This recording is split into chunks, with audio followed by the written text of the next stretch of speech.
दीप सिद्धू की गिरफ्तारी ਨੂੰ ਲੈ ਕੇ ਕਾਂਗਰਸੀ सांसद गुरजीत सिंह औजला का बयान सामने आया, जिस दे विच उन्होंने कहा कि दीप सिद्धू खुद स्वीकार किया सीगा कि जो कुछ भी लाल किले ते होया उसने किया ते दीप सिद्धू की गिरफ्तारी होनी लाजमी सी।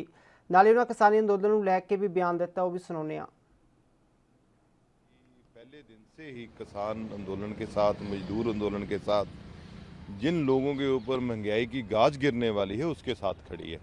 और राहुल जी ने, आपको पता है कि पंजाब में बड़ा एक ट्रैक्टर शो निकाला था, 3 दिन के लिए ट्रैक्टर रैली चलती रही थी।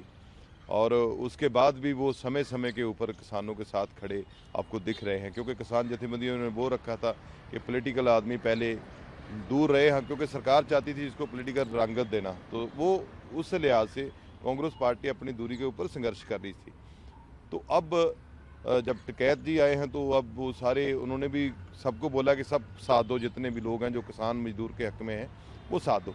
तो इसीलिए अब प्रियंका गांधी जी पहले भी उनके साथ थी, आज भी उनके साथ है। कांग्रेस पार्टी पहले भी किसान मजदूर के साथ थी, आज भी उनके साथ है। और वो महापंचायत में जाकर उनके दुख में शामिल होंगे, क्योंकि इस समय सरकार उनका बिल्कुल ध्यान नहीं दे रही। उनको फार्मर्स के इशू के ऊपर सरकार उसको दबाने की कोशिश कर रही है, उनकी आवाज़ दबाने की कोशिश कर रही है। प्रियंका गांधी जी आने वाले समय में किसान आंदोलन की आवाज़ बनेंगे। पहले भी हो रहा है छोटा छोटा, लेकिन जिस रूप से इसको देखना चाहिए था वो नहीं हो रहा। टिकैत साहब ने एक अच्छा काम किया है कि सब पॉलिटिकल आदमियों को क्योंकि साथ लेकर चल रहे हैं, क्योंकि जब तक आवाज़ नहीं वहाँ तक पहुँचेगी ज़मीन पर तो लोग चलेंगे नहीं। सो वो माहौल बनाने के लिए अब पॉलिटिकल पार्टियाँ साथ टिकैत के लगी हुई हैं। यही एक वजह है कि अब आंदोलन जो है वो सारे देश में खड़ा होगा। और 40 लाख टिकैत साहब तो हो सकता है ज़्यादा भी कर पाएँ, क्योंकि अब उनके फादर साहब का भी बड़ा नाम है। अब लोग उनके ऊपर भी पहले तो इतने नहीं खड़े हुए थे, लेकिन उनका जब देखा कि वो बहुत दर्द में हैं, उनके आंसू निकले, तो लोग, हमारा हिंदुस्तान का एक ये पक्ष तो बहुत अच्छा है कि जब कोई मजलूम होता है तो हम उसके साथ खड़े होते हैं।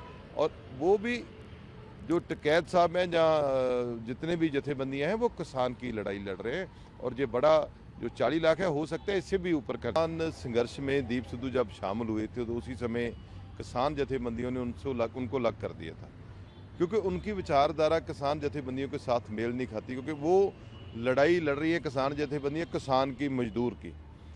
और उनका कहना कि जैसे अभी आप टिकैत साहब का देख लो कि अलग अलग धर्मों के लोग किसान हैं, कोई एक धर्म के लोग किसान नहीं है। लेकिन दीप सिद्धू उसमें अपना एक राज्य की बात, अधिकारों की बात करते थे, और साथ में साथ वो कुछ ऐसी बात भी करते थे जो इस माहौल को एक धर्म के साथ जोड़ती थी।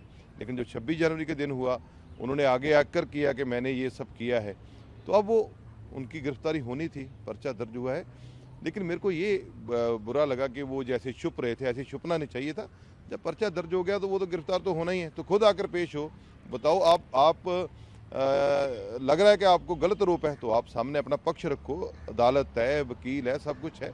लेकिन कहीं ना कहीं जो दीप सिद्धू का कनेक्शन बीजेपी के साथ पुराना है, अब बीजेपी के ऊपर भी बहुत दबाव था पार्लियामेंट।